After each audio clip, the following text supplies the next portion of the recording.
Gentlemen, welcome back to DreamHack Bucharest. Sadly, the awkward, awesome TriCast has come to an end. Sasquatch had to leave us, but he came on for a good series, I think. He picked a good one to come on for. This is Rifkin, continuing the broadcast today with Doom, and you know what? It's before I even say anything about this game, it's going to be so hard to top the series we had of Life versus Show, or sorry, not Life, rather, Tasia versus Show earlier, but if there's any two Terran players that can do it, it's these two guys here, and spawning in the upper left corner of the map, representing Axiom, it's the red Terran player, Ryung. His opponent, spawning the southeastern portion, Belcher Vestige. From ACER, the blue Terran, it is MMA. There's no Axiom Acer here. All bets are off. One of these guys needs to escape their group to continue in DreamHack, and they should stop at nothing to do so. By the way, quick note, guys, because we just had the stream pop off real quick. I didn't get to test anything. We just wanted to get back online ASAP. So if there's any problems with audio, video, whatever, please let me know in the stream chat so we can adjust it accordingly. Please and thank you. But we'll leave that at that for the time being. Man, it's been almost, what, 12 hours at this point, Doom, if not more. This has been a thrilling day of DreamHack, and I can't tell you how happy I've been to be here. Oh yeah, I'm stoked too. Pleasure to be casting this, and thank you so much to those admins and the wonderful production there for getting everything as organized as it is. We've been enjoying some thrilling games. If you want to check the VODs out, you can head over to sc2links.com and check out the active DreamHack Bucharest post, which is just posting all the VODs from all the different streams today. Yeah, I think that's pretty cool that there's some up-to-date stuff, because with the quality of games available, you don't want to miss a single one of these, and sadly, you're going to have to. So VODs are your next best bet to catching up on the series that you did not get to see live. Oh yeah. But TVT, man, I think, you know, the last time we had a TVT, we saw a lot of bio involved, but with Ryung and MMA, I'm smelling mech. Ooh, really? Well, actually, I'm kind of tentative on Ryung, but MMA is someone who plays mech very strongly in TVTs. And side note, what we're best known for in Base Trade TV is, of course, the weekly coverage of the Zotac Cup. And MMA, when he won his European Cup, he tore through Terrans with mech. Yep, and Ryung is really known as one of the best TVT players in the world, so some very interesting dynamics going to be at hand in this matchup, and just totally exciting. Both players actually really doing very mirrored builds here so far, though, Rifkin. Yeah, Banshee's going to be on the field. Yeah, Banshee's going to be on the field for sure. I mean, it's such a classic opening right now, and because of this, you see, like, usually one player either over-invests in Banshees, or it's one Banshee, then a Viking, then a Raven, or, like, some variation of that order, but I love that Ravens are getting utilized more. They're a really fun unit, and if you're not massing them, they're actually a lot more critical because the energy is a lot more important. You can't just throw down 9 PDDs and be good. But I want to echo something. I think Alaska Winter 923 in chat said, regardless of who wins, we all win. And as a viewer, as a spectator, and as a commentator, I 100% agree with that sentiment. Totally. Absolutely. This is such a special treat, and this DreamHack tournament has been a monster, an absolute monster. If you haven't checked out the brackets, pop on over to Liquipedia, see how everyone has gotten to where they have been so far, and wow, the mirroring continues. Banshees getting built with Cloak almost simultaneously for these two players. Only deviation, MMA adding in a Widowmine in this composition. I think the Widowmine will be a little bit better for defending. Me too. I mean, the Marines are going to be nice, but, you know, with a scan, the Banshee can escape it. If the scan of the Widowmine hits, that Banshee's going to be at like 40 health, and the Marines will take it out very quickly. But a Widowmine also coming out of Ryung. Oh, God. So, one really important thing to know, when players play mirrored like this, it's not because the build is easy. First off, usually if they're playing this mirrored, it's because these types of builds require a lot of practice to get the precision timing that each of these players are hitting. I mean, look at this. It's literally seconds of difference between every single thing that they're doing. And because of this, it also makes it incredibly more difficult to react to, because how do you defeat an opponent who's doing exactly everything you do? But here is one of the first deviations. Nope, never mind. I take it back. The Raven just ever so slightly delayed. Banshees really pass each other in the night.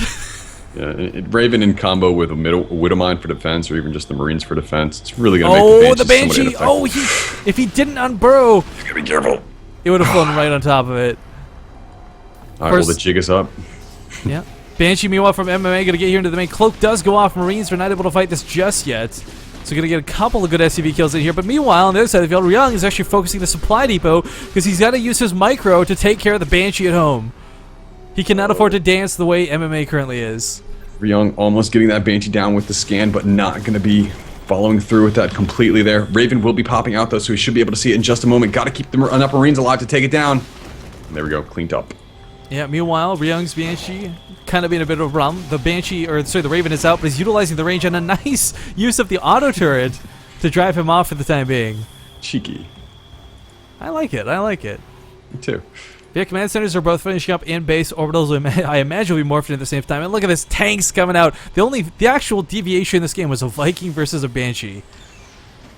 Yeah, I'm trying to figure out where Ryung's Widow Mine went. I don't see it anywhere on the field. I have no idea. It's by the refinery. If you go my vision real quick. Okay, I see it. I got it. That is a clever spot. Silly Doom. You can hit Units tab and just click on it to find it. I know, I tried, but with the overlay, it's not going. Okay, now it's going. Now it's working. Crisis averted. Yeah, because total crisis when you as a spectator can't find the Widow Mine. It's more scary for the players, I think, if that's the situation. But absolutely. See, MMA building that extra Banshee definitely wants to keep it persistently out there to just not only realize what Ryung is doing without having to burn scans, but just to try to do as much damage as he can before any turrets go up at the natural area. Yeah, now, you know, I said I smelled mech. I'm glad to be wrong because Bio is way more dynamic. It's a lot more fun to watch, and we got a good taste of it earlier today. Marine tank can be so very intense. Absolutely, we're in for the long haul here. Unless somebody makes like a very quick gut shot decision to just try to go for it when, say, tanks are unsieged, or say someone's out of position going for a drop. You know, if medevacs can get picked off with units inside of them, that's also another big variant in the TBT matchup. But the one thing I'm seeing here is the engineering bay being added on slightly earlier for MMA. He's not starting his upgrades just quite yet. You know, Ryung's kind of feels like he's just slightly behind at this aspects of the game, except he does have stim going a little bit quicker for him. So it's a toss-up to say who's ahead and who's behind at this point in the game. Well, realistically, once you get tanks on the field, the army value becomes kind of null. Because as long as you've got 3 tanks and take a good position, you can kind of equalize forces very quickly. Yeah, so let's look at it from an economic perspective here. Ryung, 40 SCVs, MMA, 34. Is it going to be a big factor? Maybe not the biggest factor in the world, but certainly something we have to consider moving forward. You know, it's really weird because... Well, that's what I was going to say. The tank count sometimes becomes irrelevant if you've just got so many Marines on the field. The tanks can't possibly splash them down, but because of the timing in the game, it's just not possible to have that many Marines on the field. So MMA and Ryung are going to definitely have equalized forces when they take an engagement, and a lot of this is going to come down to that chess movie bit of Terran where positioning is everything. Absolutely, especially positioning of the air composition here. MMA's got that small combo, the Viking, Raven, Banshee, which can really push tank lines back if you don't have good defense. But Ryung does have good defense in the form of that Widow Mine, with the form of his own Viking and his own Raven, which has a PDD, which has a Seeker missile available to him. So he's got a couple different options there to deviate from. Man, Seeker missile's kind of finicky though, because what are we on Marine action? Oh, and MMA's Marine wins. By 1 hit. But I was going to say, Raven's point... Okay, so I think the Seeker missiles are sometimes overvalued by some. Point defense drone against Marauders is obviously the ultimate thing. Auto turrets are kind of okay to have, but I mean, Secret missiles, you can outrun them so easily. If you use them on a siege tank, well, it takes like 3 to kill it, so you're not going to kill it with 1 Raven anyway. So it's kind of... It's a bit of a toss-up on how you best utilize a Raven. And for the most part, he's just going to be keeping around for detection and auto turrets, I feel, more than anything else. But of course, Secret missiles, let's not forget, you can launch 2 at a time, which makes them very nice for some Marines. It's going to be a small window where MMA's +1 is going to finish quicker than Ryung's. I think Ryung's scanning forward here just to note the position of the army, definitely clicking on those units to see if the upgrade has kicked in yet. And if he did click on the Marines, he would see that +1 is done here for MMA thus far in the game. And that's a good gauge to time yourself in terms of where you stand in terms of the upgrades. Which is really a significant, something of great importance we saw earlier in Show versus Tasia, where Tasia was able to just take battles simply on upgrade advantages alone.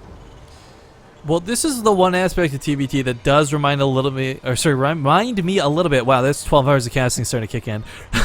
Of a ZVZ, where once one player takes a 3rd base, the longer he has it, the slowlier he'll slowly climb ahead of his opponent. But Ryung is not going to be too far behind as that orbital is morphing into the natural. He can float it over, and again, both players will be on pretty even bases. Everything to a T this game. Ooh. And check out this auto turret harassment coming in from MMA here. Going to delay the building of that armory, which is kind of critical for Ryung to try to get that +2 started. He's also killed far too many SCVs with this. 15 have gone down. And it looks like he's ready to push into the natural. Or not even the natural, might elevator up to the main. Or wanted to initially. Two Seeker missiles going to go down on those tanks. The Marines are going to divert that, though. Oh, it takes out one of the tanks. The other one goes down to the splash damage. But MMA is just going to push forward with this. And the last siege tank does go down. Suddenly, Ryung's got to pull SCVs. Not a happy thing to have to do. Actually, sorry, one more siege tank in the natural mineral line. But either way, Ryung not able to hold up to the forces of MMA here. No, and losing a lot of SCVs in the process now with the SCV deficit, 39 to 45, MMA in the lead in that regard. The third base has been spotted and is being deterred here from Ryung, from MMA for Ryung. Ooh, that auto turret did manage to pick off yet another tank. And the Viking gets the Raven, so both players losing a lot of really important use, but look at the resources lost. You can see just how much better MMA is trading than Ryung. And his army supply shows that tail as well. 78 supply to 56. He's moving across with even bigger reinforcements down here, and it looks like he's just going to go for a big drop in the main base. Wouldn't be shocked if he moves the rest of his army over to the third. But Ryung, so good, just scouts it out with that scan. I think he knows what's up.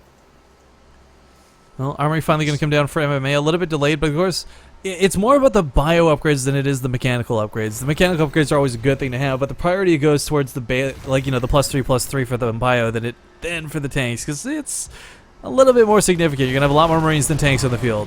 And Ryung getting the jump on that +2/+2 starter while MMA's has not yet. And it was a small window there where Ryung could have taken down a couple medevacs with units in them, but here we go, big engagement Ryung from MMA. should be able to push this back, though. He's not only got the defender's advantage, but you want to take that back. Wow, MMA is just... Yeah, the Marine count is just a little bit too good. The tanks in the back for MMA still stand. He can retreat into them if he needs to. And there we go. Some more splash damage going off, going to allow MMA to wrap around from the side, and suddenly he's got a nice advantage once again. I feel like he can leapfrog those tanks very eloquently and subtly up towards into that choke. He's going to basically pinch off any reinforcements from Ryung and really put him on a decision where he needs to either push in and try to break the contain, or just stay back and be passive until he messes up, or maybe even explore some drops. Ryung hasn't gone for that yet in this game, but MMA's been effective just keeping Ryung on his toes and really keeping him guessing throughout the entire course of these engagements. The army is completely in the air, minus like these 3 Marines straggling behind. And if Ryung is all the way over here to the right, even though he's got the sensor tower, yeah, great preemptive scan there. His army is going to unload with little to no issue. Tank's going to siege up immediately. Missile turret going to kill not 1 but 2 medevacs by the looks of it. That's important to note. Oh, but Ryung's... this Marines get clumped up in a choke point and he just dodges them back and forth. Doesn't actually get any damage done with them. Yeah, Ryung's fighting so hard to break the tanks of MMA. That factory goes down. Another factory will go down. And if he kills the tank production, this could be it for Ryung. Yeah, we also got to consider MMA is moving into the third base with their own little clump of Marines. It's going to totally destroy the economy over here. This is such a bad position for Ryung to be in. Yeah, the SVs are trying to repair, but really just needs to pull them and go, because if he can't crush this army, he's going to be out of this game, falling back to the siege tank line. Man, there's just so many good game is called. So many Marines still left for MMA at the end. But MMA will take 1-0 to start the series. Focus firing there from MMA to focus on those Marines that were trying to engage on top of his Marines in the main base. But killing the third base there was just the nail in the coffin for MMA there, and taking a quick 1-0 lead to a Ryung who was saying he was feeling very, very confident in his TVT moving into this game.